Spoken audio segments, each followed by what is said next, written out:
That's fine. So I assume this is probably gonna end up pretty jank. I just have the image as our background.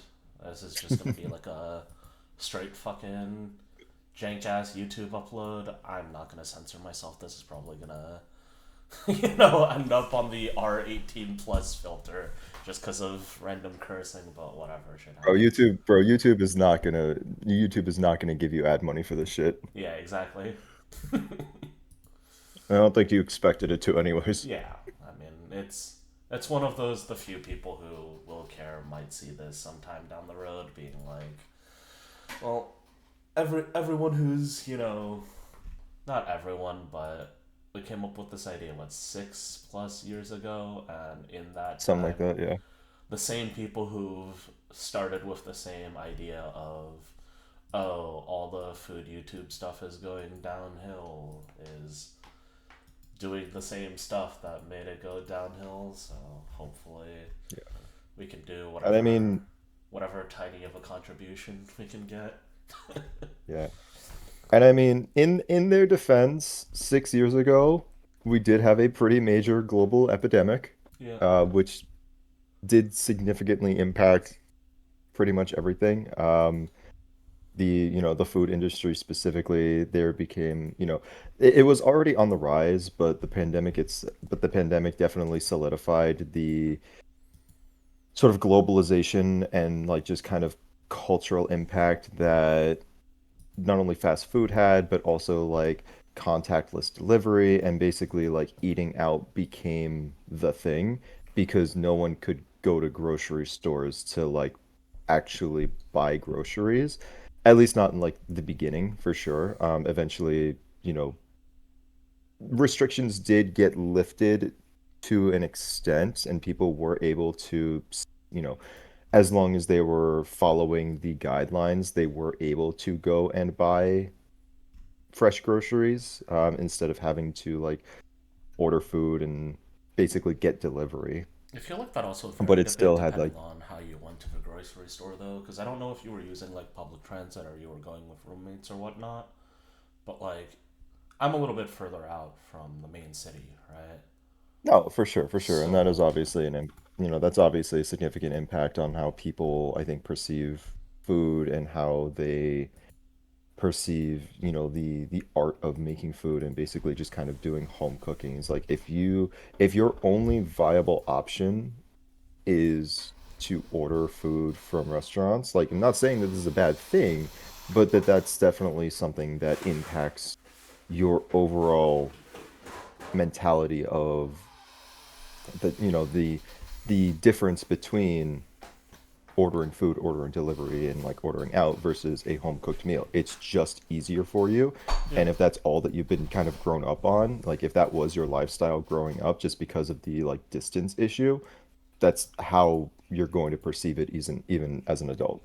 yeah. I also think a lot of the stuff like your family, how much they cooked or how much they were home, versus like how much random frozen shit you just microwaved or fast food or eating out just as a kid is gonna have so much impact on your preferences then. Oh yeah. So it's one of those things, unfortunately, that just happens. Especially like the U.S. is not one of those places that teaches like cooking as like a required skill per se. Hmm. So it's just one of those things. Yeah, it's like very rare that you'll find. I mean, like I think that there are a good number of schools across America that offer home ec or some form of a home ec class Yeah, as an optional course, but it's definitely not as it's one of those things where it should be more important and more required than it is, personally. yeah, I agree. I mean, my biggest example is Japan, which is the main other place that I've gone to public school, and it's literally like a requirement. Like, you know, obviously there's staff that help maintain the school, but in general, especially in high school, like the kids are the ones who like clean up the classroom and help with the school lunches and whatnot. And they go over nutrition and they go over like seasoning and just the basics that often don't really get covered unless someone just is actively interested in this and chooses to sign up to take this. Yeah.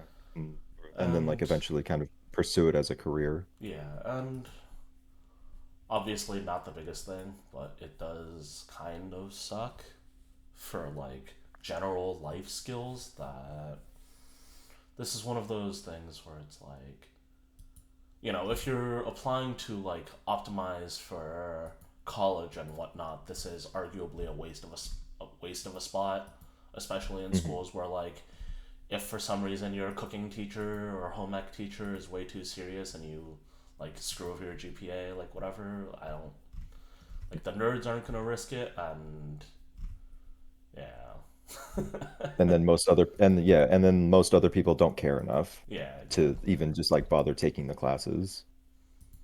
Yep. And then Yeah. yeah, It's in America, it's definitely like it's one of those classes or it's one of those experiences that you have during your educational experience where you only take it if you like you really have an interest in it. yeah. Or you're bored and you like for some reason get the freedom or ability to do so without it being potentially harmful to either your future or what you want to do or whatnot. Which Yeah.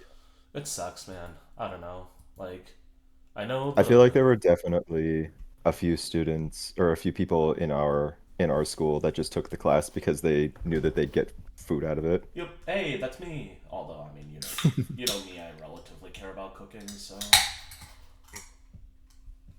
No, But but there were definitely some kids, and again, I'm not saying this is a bad thing. You know, you do you.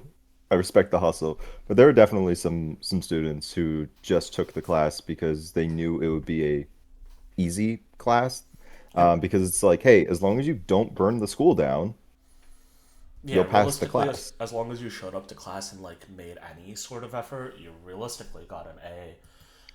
Yeah, And and then you also get food out of it, yeah, which the once a week you is got huge for high food. school. The once a week you Yeah. got food was also just significantly better food than any dog shit our cafeteria had.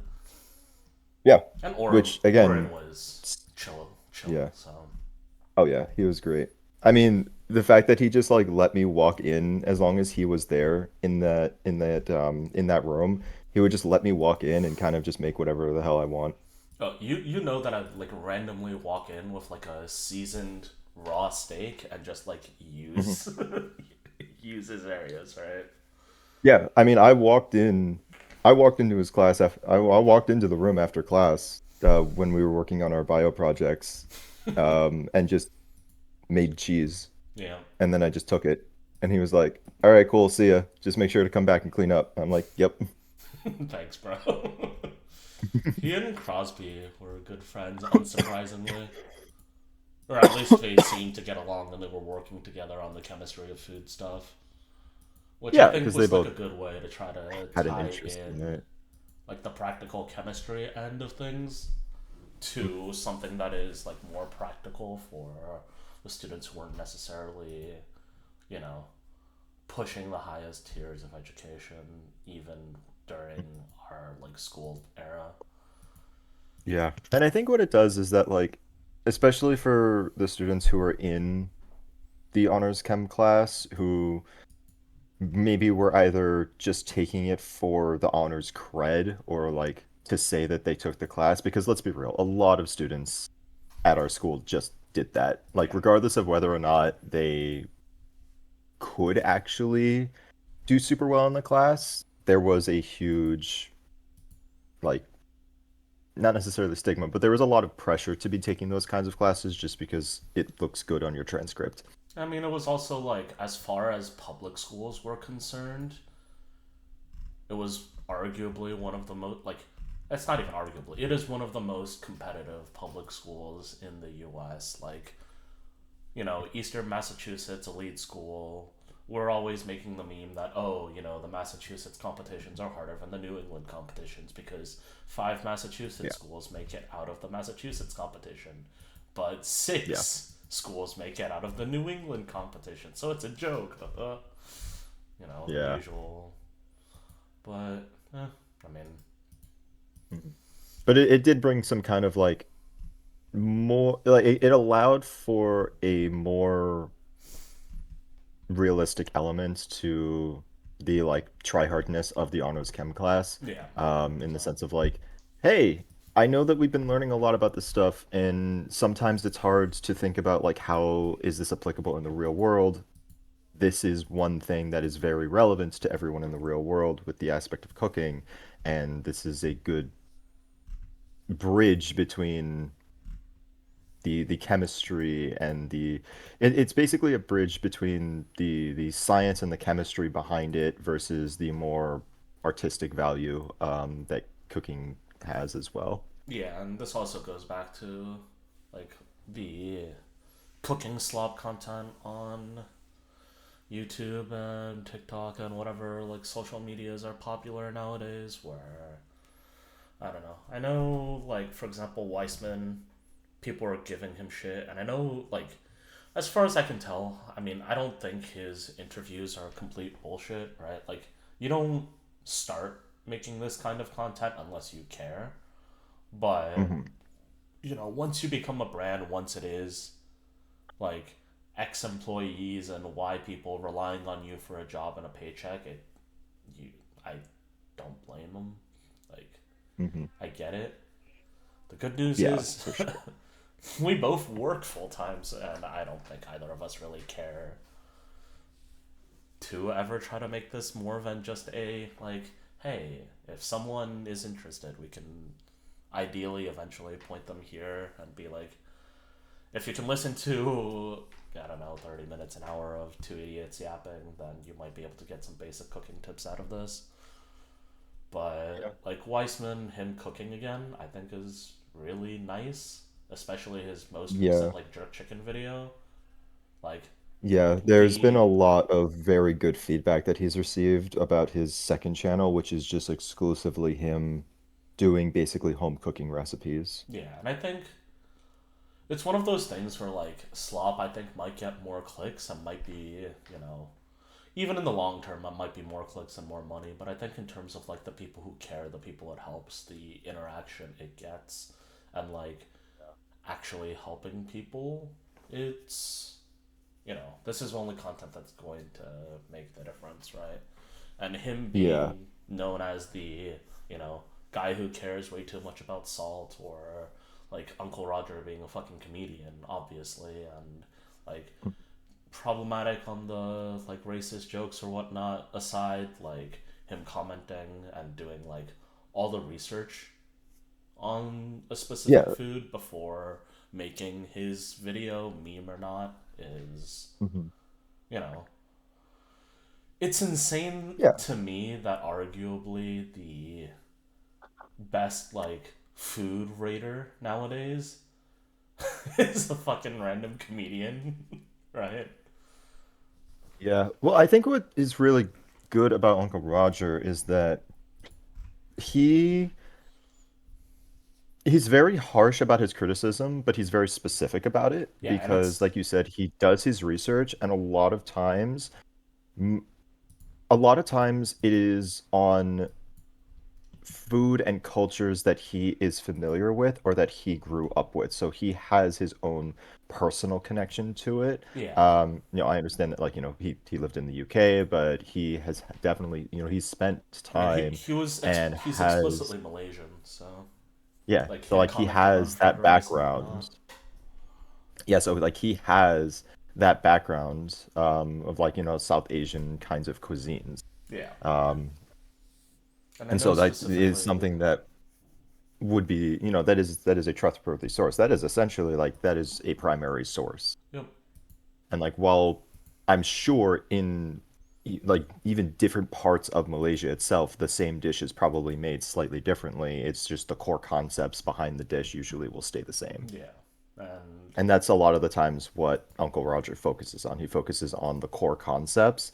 And if there's anything that just does not match any variation of kind of like the original dish or the original concept of the dish, he calls someone out for it. yeah, and it's I don't know. I know a lot of people get away with it because like a lot of people who buy cookbooks don't really care. or like I don't know if you're buying a Jamie Oliver cookbook, right? And I know he gets ragged on already by Uncle Roger a lot. Like, come Yeah. on, man, the dude's adding like he brought his pan to his faucet and just like dumped water in fried rice, right? Hmm. Like, I don't know. I think realistically, if you're buying a cookbook from that kind of guy and you like clearly put in no research, it's not his specialty, and like he just doesn't care. Yeah. It's realistically probably what you're looking for in the first place. Like I don't think those kinds of people are looking for like authentic Asian street food or like real like real food from that culture done either authentically or even in a fusion way that makes sense.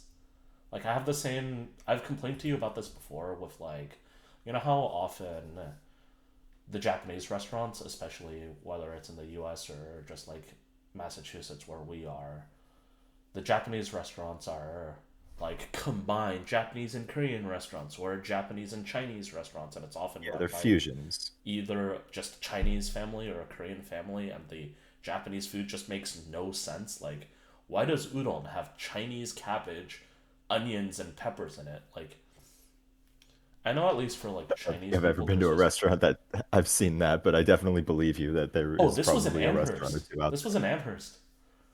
Was this Arigato No, or because they is were a it a bit different better spot? about keeping the Japanese food authentic. It was the place that I brought you to that you got nuked by the Sichuan chili. I forget the name. Oh, that one. Yeah, yeah, yeah. Yeah, because Okay. their Chinese menu was legit because it was run by a Chinese family, right? But like the moment we got to Japanese food, it was one of those like you could really tell the Chinese influences on the food, and like not necessarily in a good way because it was the Chinese logic of, oh, I'm adding more value to your dish by adding, vegetables that aren't flavored excessively strongly outside of maybe like the pepper, but like I don't know. I think this concept of adding unnecessary things to dishes doesn't make it better is a Hmm. thing that people really miss. They're just like, oh, I like X, Y, and Z. So if I, add X, Y, and Z to everything, it should be better or it should be more value, right? And that's not true. Yeah.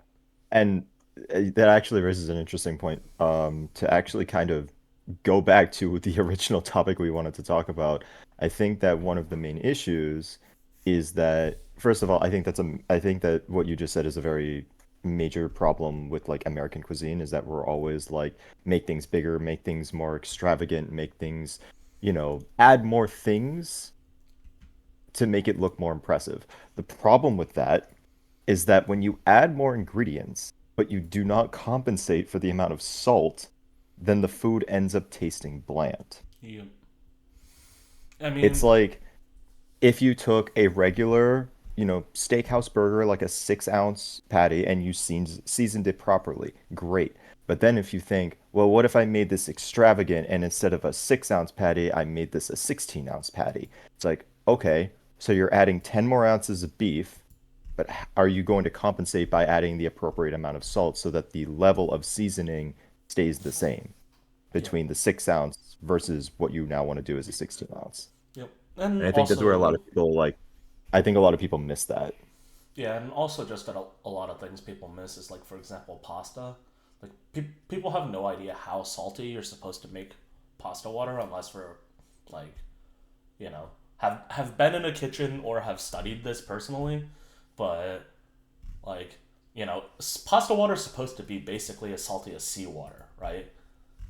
Yeah. And that's a lot of salt. That's kind of expensive, right? And I get whether it's like a mix of practicality or other reasons or just straight up not knowing because they're like, oh, I can compensate it with compensate for it with the sauce or whatnot, but like Mm. that's a common problem. Unflavored pasta. Add Yeah. add add Because mushiness, and then you're instantly doomed. No sauce can save that. yeah, for sure. And that's like that also goes into the whole like now we can like start talking about like the science of salt. So like people who like aren't aware of like what exactly salt does to help with dishes, especially in something like this. Even if you're at like you have a pot of water and you're adding a lot of salt to it, it may seem like a lot of salt, but actually very little of that salt is actually going to get absorbed by the pasta that you put into the dish. Yeah, especially with like how much water. Like if you're Mhm. cooking, a package, 1 pound of pasta or whatever, like if you're using a pot instead of like a shallow saucepan, which is what I learned this from J. Kenji Lopez Alt in his most recent videos, but I've just been using a saucepan and then Mhm. laying the pasta flat, and that way you can get away with less water. And hey, the first thing he says is if you're doing this, you have to add way less salt because there's way less water, right? And that's common sense, Yeah. but he obviously knows he needs to call that out because people are adding, like the Yeah, people if who you put a follow him quarter cup of clearly, salt into a quarter cup of water, yeah, it's going to be way too salty. If you put a yeah, quarter cup of salt into like 2 quarts of water, it'll come out a lot better. yeah. Yeah, And no, it's, I don't know if you've ever had it before, but assassin's pasta no. is cooked in a very similar method, except instead of taking the spaghetti and putting it in a pan with water, you actually cook it straight in the sauce on a low heat. So like the residual moisture from the sauce itself cooks the pasta, and you're actually meant to sort of slightly char the pasta as it's cooking because Hmm. there's not a lot of liquid and the pasta is going to be like in almost direct contact with the bottom of the pan, but you're meant to do that. It sounds weird and you're like, oh, I don't want to burn the pasta, it's going to get crunchy and bad, but it's still surrounded by moisture, so it will eventually cook fully. I mean, that sounds kind of And like it gives clay it this pot kind of like, rice. yeah, and So, it gives it that kind of like burnt-ish, but not burnt in like a bad way, burnt in like almost like how people would describe like burnt ends or just like a char on the yeah, I pasta. mean, like burnt I And it in gives it my that kind of like eyes, smoky flavor almost. yeah. Burnt in my eyes is only really a problem if it like negatively affects the flavor, right? Like people always say burnt is bad, but like, if you have a steak with no what is it? Oh, my brain is not working right now. Like no sear, no char at all. Like Yeah, like no like no color yeah, basically. that's I don't know, a boiled steak has no flavor, right? Like Yeah, yeah. but I mean, with that, it's because like you are effectively boiling all of the flavor out because the fat yeah, is just coming out of the steak. yeah. Like the fat and all of the moisture is has now come out of the steak and is now in the water. You know, it's in the water. Well, you're not drinking all of the steak juices left over. I mean, I mean, if you look that at this point, that gets into the idea of like, are you using a steak to make beef stock? That's a different thing, Yeah. to be fair. It is a funny And funny like meme though. conceptually, conceptually, like, yes, you take beef and you boil the hell out of it to extract as much flavor out of the meat while adding a bunch of other things, and that is how you make good beef stock. But there's a difference between the proper way to make good beef stock, high quality beef stock, versus just taking a ribeye and boiling it for 2 hours on the stove. Oh yeah. Also, like memes aside, I don't know who's actually gonna bother listening to this when I throw it up. If anyone at all, it really doesn't matter. But like, I don't know. Please don't use like really nice beef as for this as a meme. It's not worth it. I assume people have the common sense, but like, double check just to be safe. Uh, Yeah.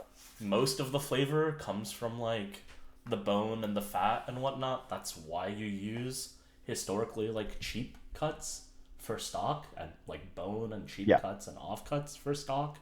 That's also why like Yeah. And anything that has like cartilage, because the cartilage can break down, that's where you get like gelatin and everything like that. And that is another thing that adds into really good like beef stock or beef broth. yeah, and then This is essentially also where bone broth comes from. yep, It's literally broth made from bone. Yeah, and also like something else that does make good soup, like if you're stewing cheaper cuts, that's like one of the few ways you can actually make them edible and tenderize, cheaper cuts of meat or whatever. But like, hey, that's one of the Right. ways to do it. Please don't use, There we go. like filet has so little fat, so little other flavors, but even if you make it perfectly, it can often come out bland and boring. Please Mm. don't use that for Yeah. a But fucking again, that's stew. that's another example of like there's very little fat in a fillet. Yeah. And so you do need to you need to compensate more with seasoning it with salt Yep. because that will help essentially to amplify the meat itself, like Yep. the flavor of the meat. Um, with a more fatty piece, you don't necessarily have to, but it's still strongly recommended because not only now are you seasoning the meat, but you're also seasoning the fat. Mm-hmm. Also, Um, yeah. I assume you have one. I have one. Those like small raised racks that you can just put above another tray for like Oh, yeah. seasoning food. Yeah. If you care about steak or care about seasoning meat with like a dry brine, those are lifesavers. Yeah. I don't know how many like normal ultra casual cooks have them, but like if you're dry They're brining a steak really overnight in the cheap and they're fridge, super useful. I do like anyone who does any kind of cooking in a kitchen, or even just like even if you don't cook, but if you bake, those kinds of like slightly raised, grates or racks are incredibly useful. Not just for, like you said, doing things like a dry brine, but even like letting things rest.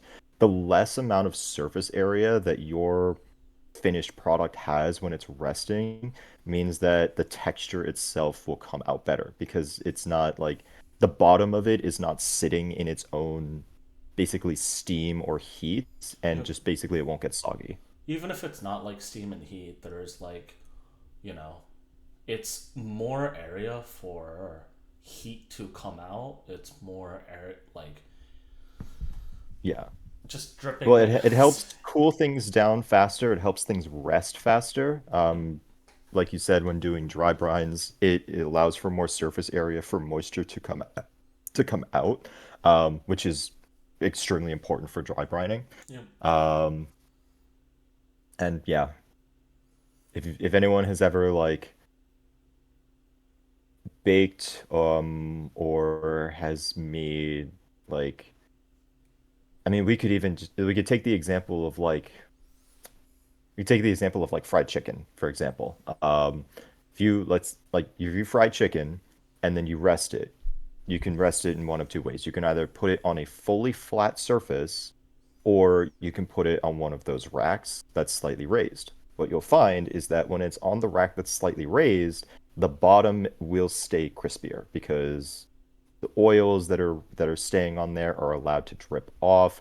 The steam is allowed to escape because there's air in between. Whereas if it's sitting on the flat surface, the part of the chicken that's touching that flat surface is going to be soggy Yeah. because it's just kind of sitting in those oils. The steam is not allowed to escape, and once that steam cools down, it basically just turns into water.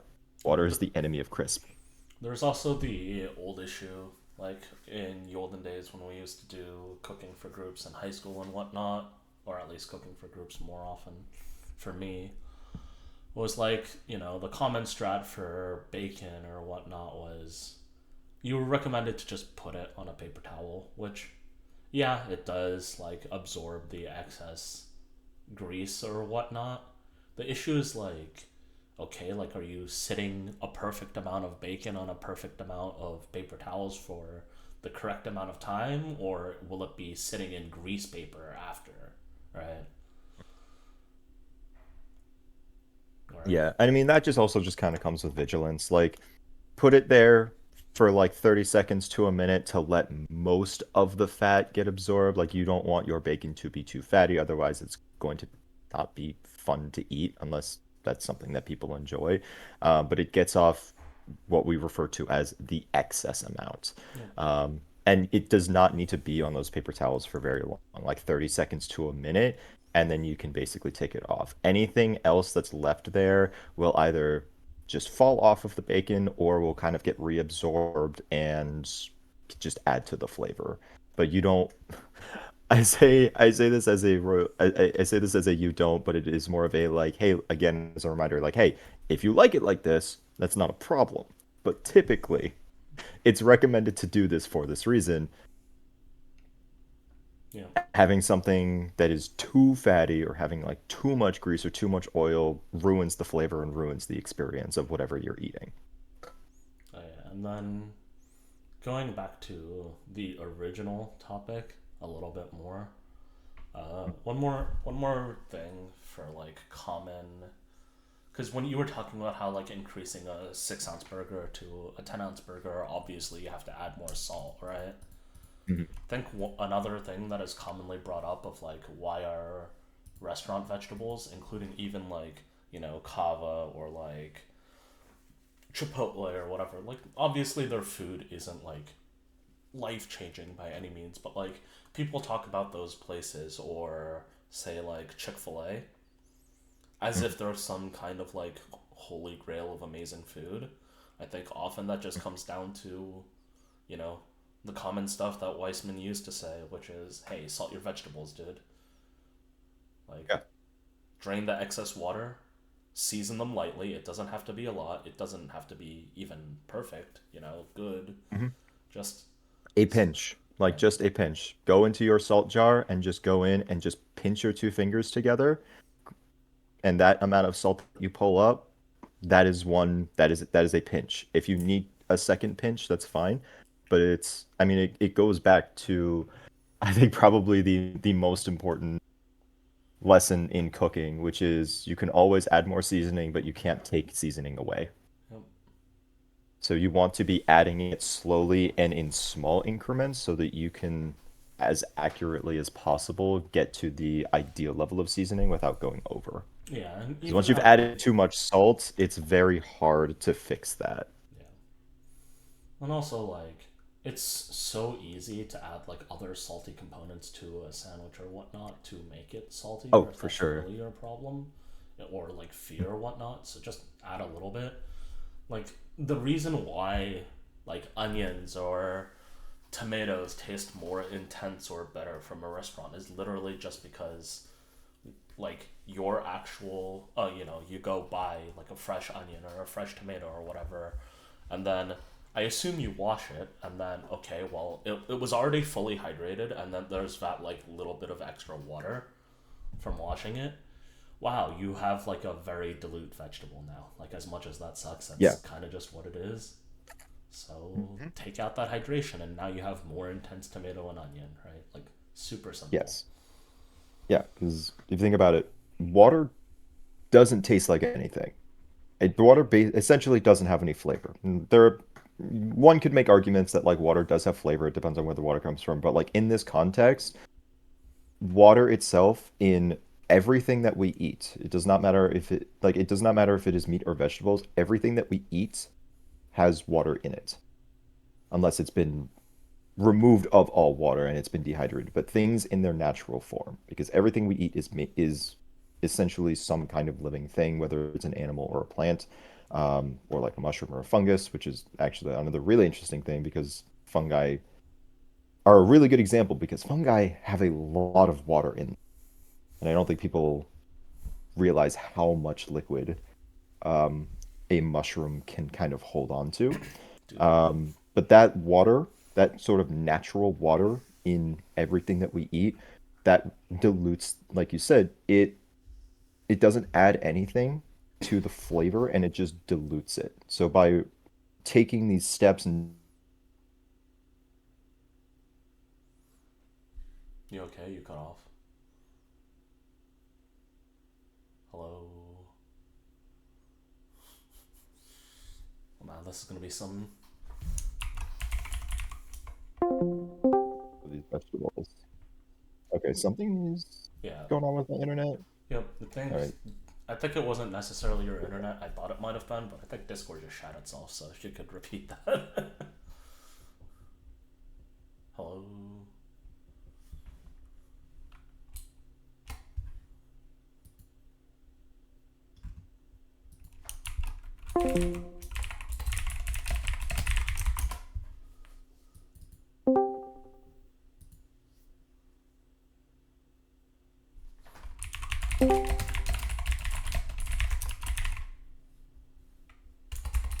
Maybe something's going on with that server specifically. Yeah, it happens once in a while. I don't know. But yeah, sorry, could you repeat that? Just basically the TLDR is salt helps remove moisture that doesn't add anything to the flavor of food. Moisture then is the enemy of food, or not the enemy of food, but is like it is the enemy of flavor. Which is weird because people talk about like, oh, this food is so, it's especially when it comes to like meats. People are like, oh my God, this is so like moist and juicy, and it's just like, yes, but that's not because of the water in it. That's because of the like fat that's been like fat in meat that's been allowed to render and basically be absorbed and distributed throughout the entire piece of meat. Yeah. And obviously, like drying something out, like completely removing water from it is bad. That's not saying Yeah. do that, but Mm. like literal pure water is not how you add. You know, it's not how you fix dryness, and I don't think most people have that misunderstanding, but it can be easy to mess up. I don't know. Yeah. It's also really funny. I don't think a lot of people have seen this, especially like in terms of mushrooms, which you mentioned earlier. But if you just throw a mushroom, like a large portobello, cap down, like upside completely upside down, and just leave it on the grill, bro, it'll look like you're fucking. It's like a bowl of boiling water when it's like halfway ready. It's so funny to Yeah. see. Yeah, and that's because the way that the cells in fungi are like the way that they work, and also just like a lot of mushrooms, especially something like a portobello, where underneath it's got like the sort of like the ridges, I guess is the best word, or like the frills almost. There's a lot more surface area. Yeah. But yeah, yeah.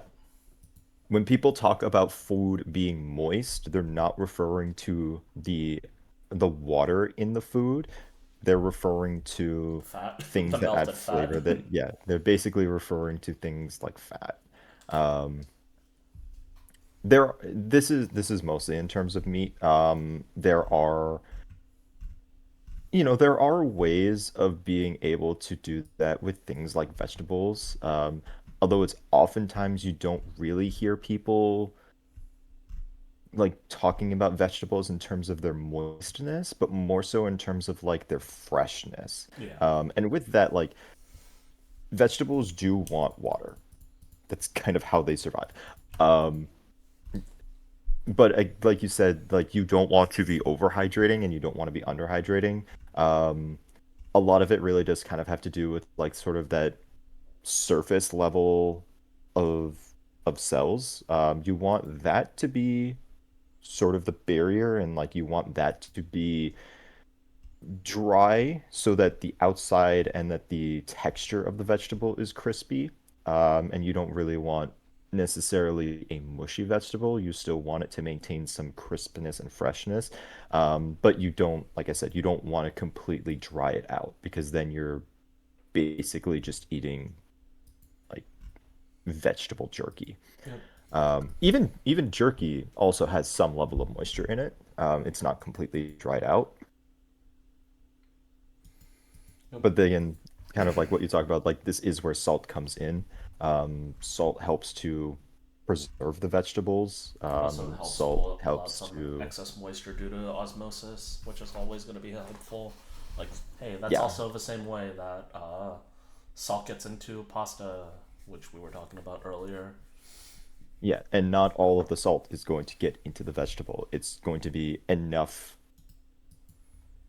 like as much salt as is needed, essentially. Obviously, if you take a piece of broccoli and you put it in a jar of salt completely submerged for like 4 hours, it's gonna come out and you're gonna cook it and you're gonna say, wow, this piece of broccoli is really salty. It's like, yeah, because you did overload it with salt. So it doesn't take a lot, but it does take some. Yeah, it's I don't know. It's a duration thing, right? Like when It's a you duration, but it's also a duration and actual amount thing. concentration. Yeah. I mean, this goes all the way back to steaks when we first talked about it. Like there's a few ways to do steak. I think two of them are explicitly kind of suboptimal. One is like, okay, say you're doing a steak, you salt it right then and there, and then immediately do it. That's kind of suboptimal because it's extremely surface level. I think Yeah. if It you, also doesn't allow the moisture to, it doesn't allow the salt to penetrate in, which means that the moisture isn't coming out. yeah, I giving it like 10, 15 minutes so that the salt can actually penetrate a little, I think is if for some reason, you buy a steak on the way back home from work or something and you just want to eat steak that day, then giving it Yeah, 10, if you're 15 in a minutes. rush, yeah, if you're in a rush, seasoning it and letting it sit for 15 minutes is, that is fine. Yeah. It's better than not seasoning it at all.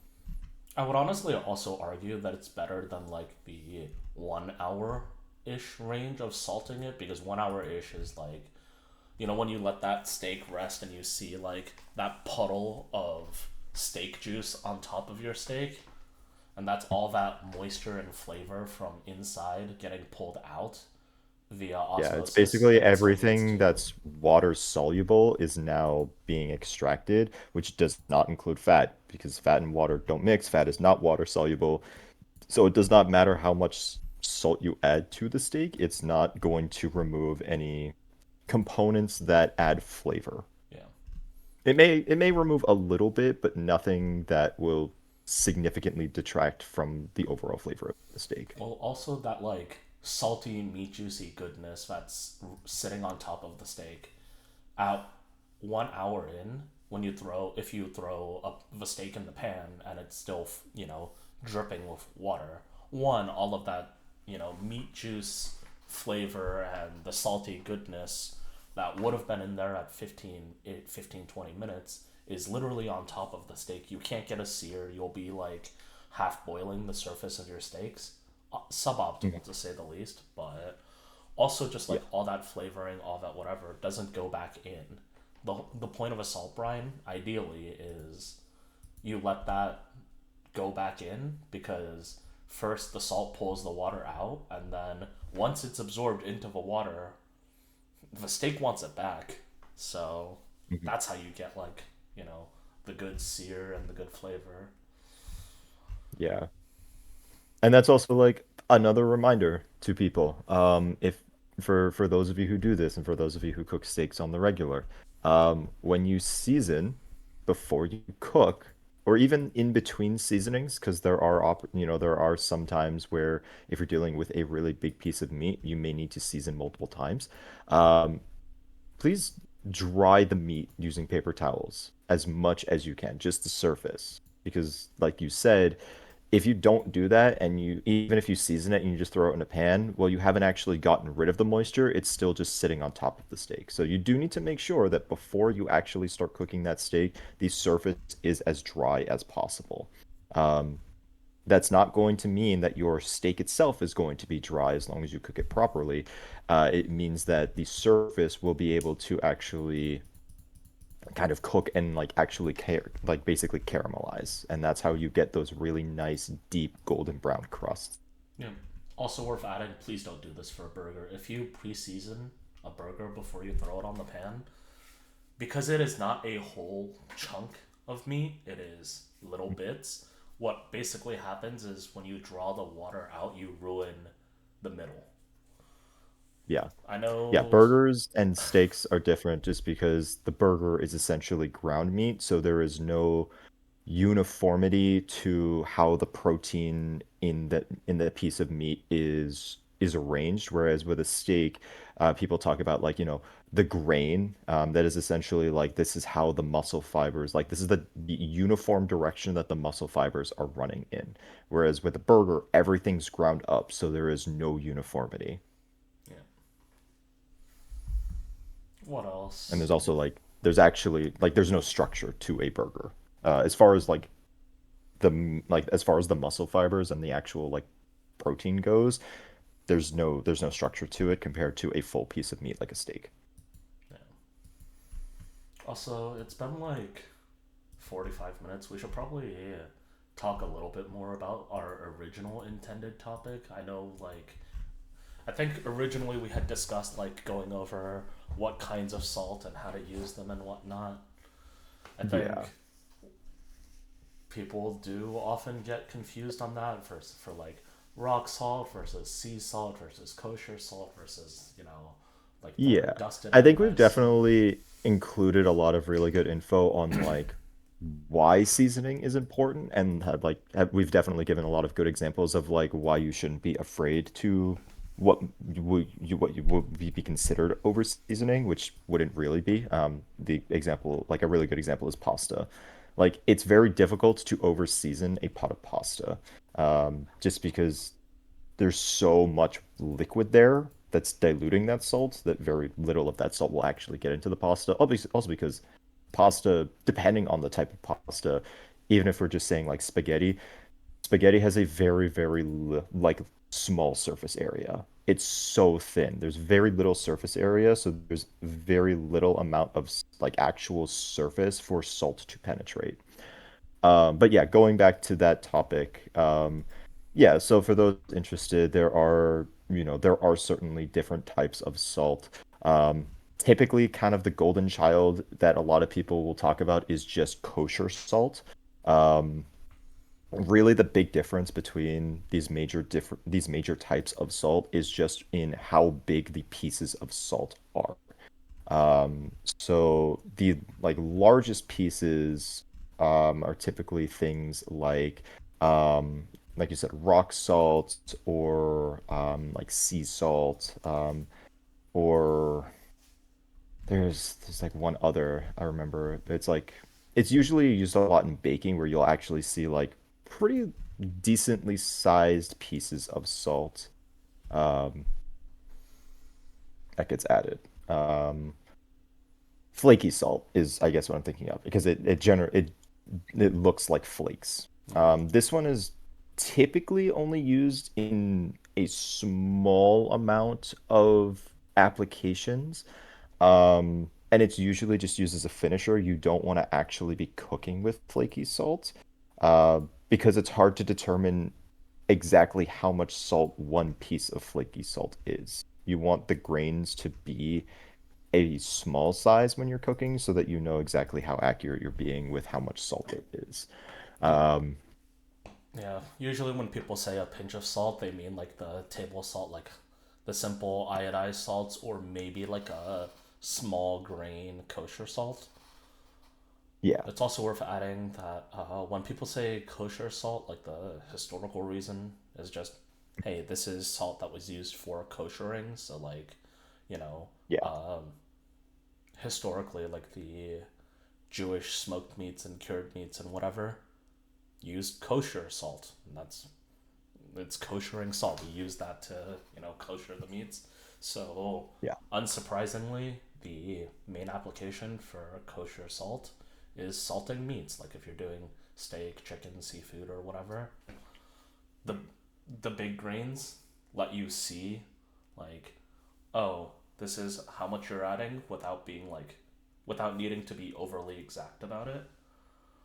yeah, yeah. Flaky salt is really just used for like just a little kick of salt at the end, and also as a kind of textural thing. It's why you often will see flaky salt used on desserts, because it adds a textural component. It adds it does add a visual component as well.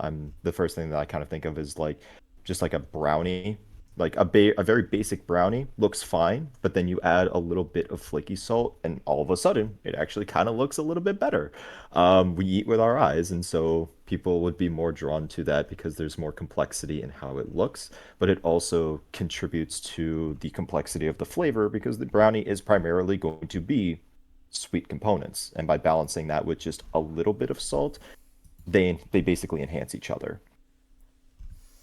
Um, I think there was also in some applications, I don't know if you do this, but I think that there are probably some places that do this where they will finish off like after slicing a steak for serving, they will finish it off with a little bit of flaky salt. It obviously depends on how much salt was used during the actual like production and cooking of that steak itself. But again, that's just more of a like textural thing and also visual thing because you have this crunchy piece of salt that kind of still goes with the juiciness of this meat, and the meat's going to be soft and tender, and it just adds another layer of complexity to the dish. Yep, it's also just ever so slightly adds to a sear, ever so slightly it adds to the actual like surface level saltiness, because obviously, you know, the internal saltiness of steak or protein or whatever matters a lot, but even then, like the primary component that you're touching, at least initially, is the edges, right? So it Yep. does help. It's just like how it impacts the flavor is a little bit different. And hey, let's not. No need to make this overcomplicated. Realistically, like if you're a normal at-home person, just kosher salt is probably fine. Just like Yeah. overnight. Like having kosher salt and having table salt is kind of really all that you would really need. If you're someone who's really into baking, I recommend maybe getting a bag of flaky salt. You really aren't going to use a lot. Again, it's just like you're going to use a pinch. Um, I think flaky salt, from my experience, also works really well. Maybe not flaky salt necessarily, but like the larger crystal, like sea salt and flaky salt is really good with like breads, Yep. and like focaccia bread. Um, for This. kind of similar reasons. It looks good. It helps to amplify the flavor itself of the bread. Um, and it helps to get a little bit of a nice, essentially a crust on that bread because it's drawing out a little bit more moisture. Not a ton because it's not a lot of salt, but it still adds to, in some way, it adds to that small level of like getting that golden brown color, which is really what you want in really when you're cooking anything, bread, meats, even vegetables, getting a nice sear and getting vegetables to have a little bit of a char and start to have the natural sugars in them caramelize. It's a good color, and because it shows flavor, essentially, you're breaking down a lot of the simpler components of flavor, and by kind of hitting them with that high heat, you're basically doing chemistry and you're creating new compounds that are more complex in their flavor that add to the already pre-existing components. Yep.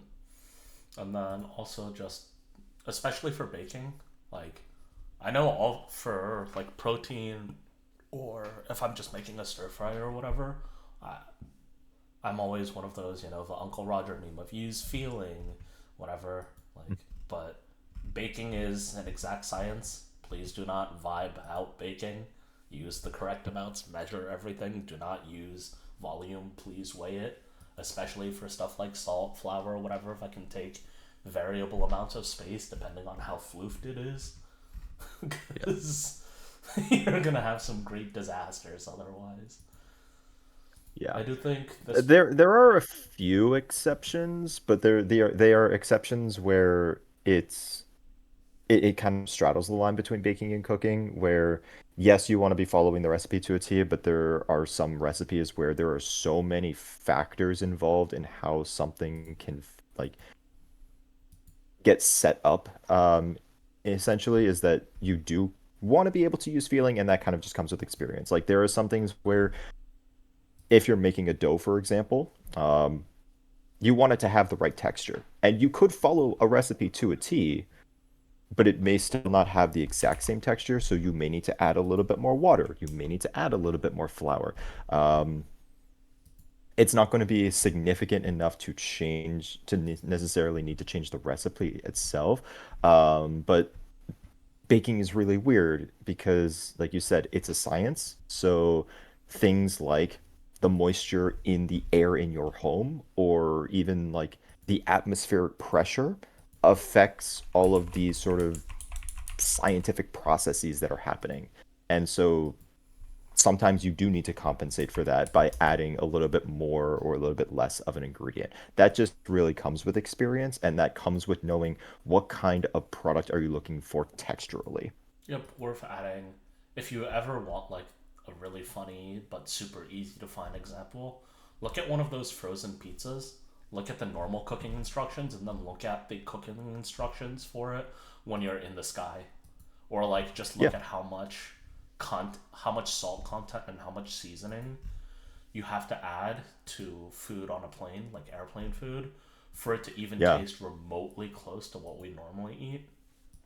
Not that I'm excusing how dog shit airline food is, but you know, that's a whole separate issue.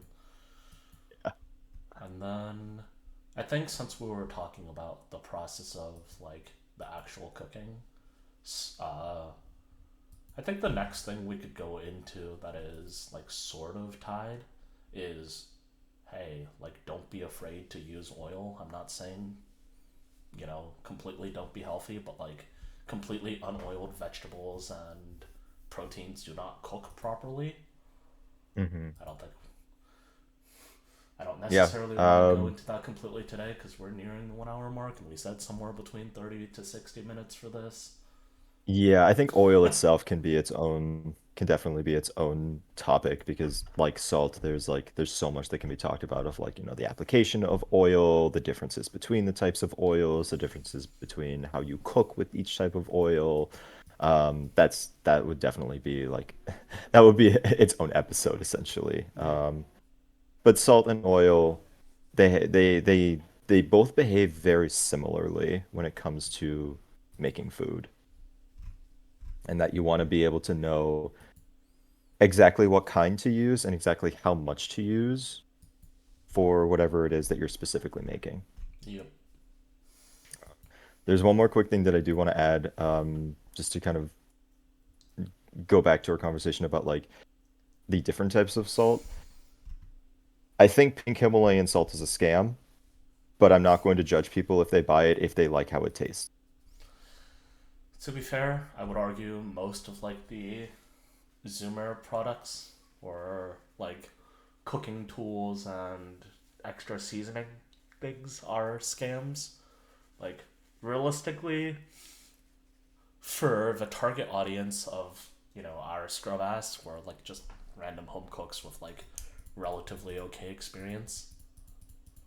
Like I don't know, it's the basics, right? If you're genuinely hearing this and learning a lot from this, obviously this isn't flame, but like what you really need is like a basic chef's knife, a cutting board, two pans you can trust, and like the super basic stuff that we're recommending, you don't like none of those like fancy tools that a lot of people are pushing are that useful. It doesn't the use cases are so few and far in between that it's not worth the Yeah. time and the money and whatever other BS you have to deal with. So, Yeah.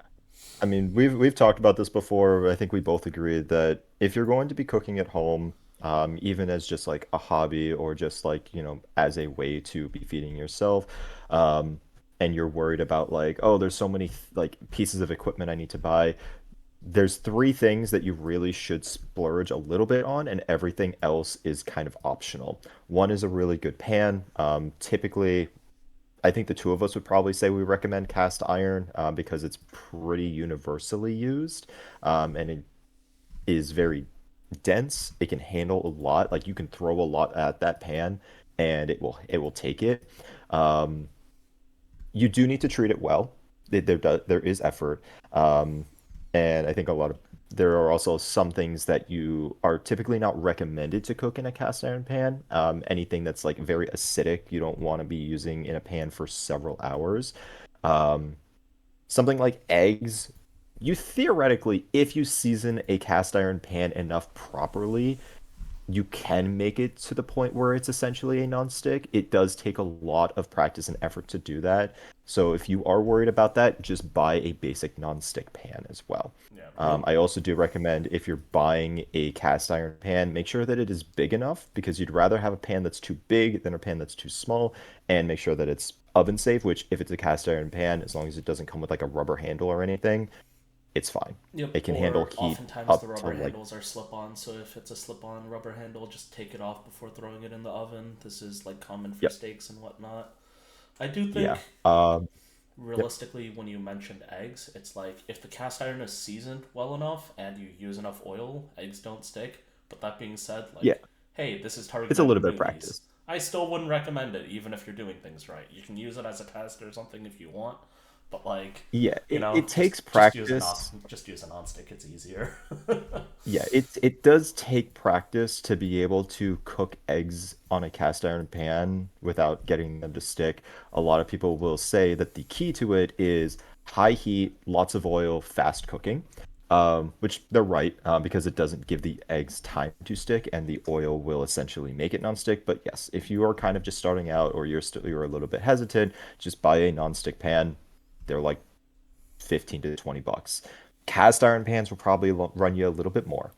The second thing that we talked about was a very good chef's knife. Typically, you just want something that's in the like 8-inch range. Um, a lot of like actual professional chefs, people like Gordon Ramsay, people like Joshua Weissman, they've given this advice before, and I think that this is the best advice is don't buy a knife based on how it looks, buy a knife based on how it feels, because that's going to significantly decrease the amount of energy that you will need to put in when you're actually prepping all of your food. It's really when you're comfortable with that knife, and as long as you take care of it properly, you will not be using you'll be using barely any energy to be doing things like chopping vegetables or doing any sort of just general prep with that. So typically, again, do a little bit of research, and those knives, they can be a little pricey. I think the one that I have ran me about $150. Yep. There are obviously going to be more that are more expensive. There are going to be some that are less expensive. It is a case by case basis that people do need to do their own research. Go to a kitchen supply store. Go to a place that actually sells decent knives. Don't be I don't want to say this in a way that sounds negative, but like do not be fooled by like advertisements, essentially. Cutco, You haha. need to just Or cut see what fucking works best for kamikado you. knives on YouTube. Oh my god.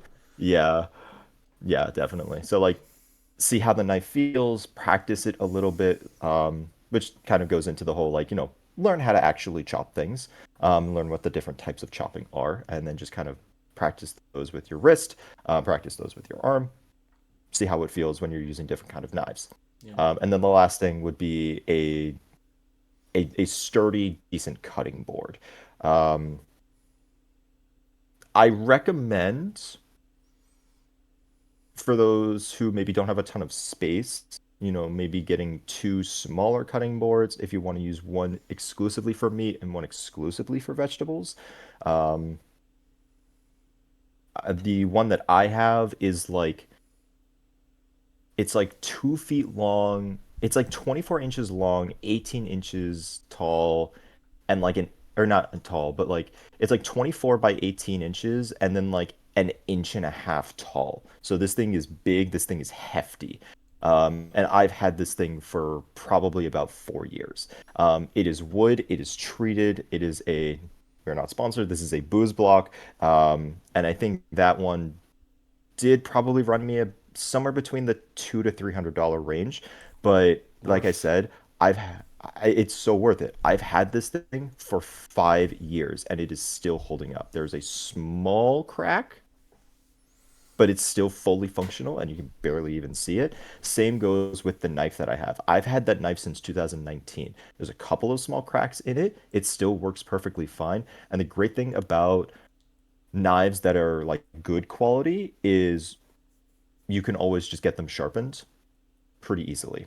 And it won't significantly affect the knife itself. And it is usually recommended to get your knife sharpened if you're going to be using them consistently, at least once or twice a year. Um, a And sharp knife, because a dull knife is more dangerous than a sharp knife. you know, you Um, should be able to cut yeah, through something like a tomato without squishing it. Like yep. that's a super easy example. If you're bruising your tomato or whatnot, your knife needs a sharpening. Also, just gonna throw in a bunch of super simple disclaimers.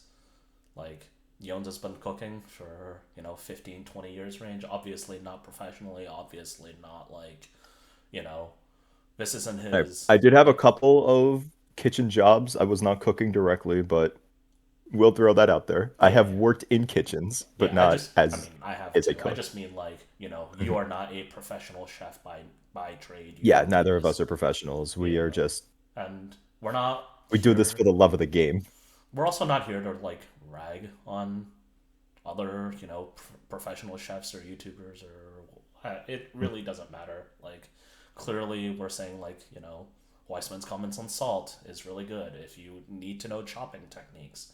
Gordon Ramsay, despite having some slop as all big famous people do, just because we kind of have to, his Yeah. techniques and tutorials on like chopping and creating basic dishes are really good still. If you, like, I would obviously he's like a world class chef. His chopping like tutorials, like the 10 basic tips or 5 basic tips he had, are still Mhm. completely relevant to this day, and they will probably never stop being relevant.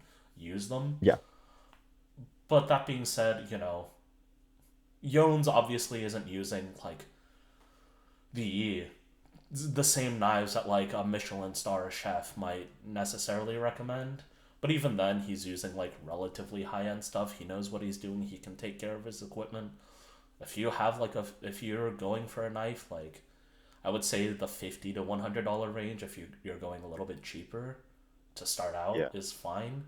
In the same way that, Yeah. like, I wouldn't recommend one of those almost folder thin cutting mats because it can slip, which is dangerous. And Yeah, and it there's also ways just like you to, don't have any structure or support behind it. Like yeah, that's why I like this cutting board. One, because it has a massive amount of surface area, but two, it's so heavy that even if I slip a little bit, nothing's gonna happen to the cutting board. Like that thing will not move. That thing weighs like 8 to 10 pounds. yeah.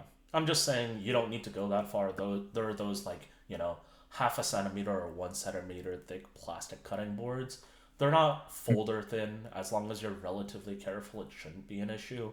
And instead of costing you 200 to $300 as a super intro person, this cutting board's gonna be $10 instead of like the $5 of a paper thin one, and it'll be most of the way to the job done until you're more confident or comfortable or whatever with spending more.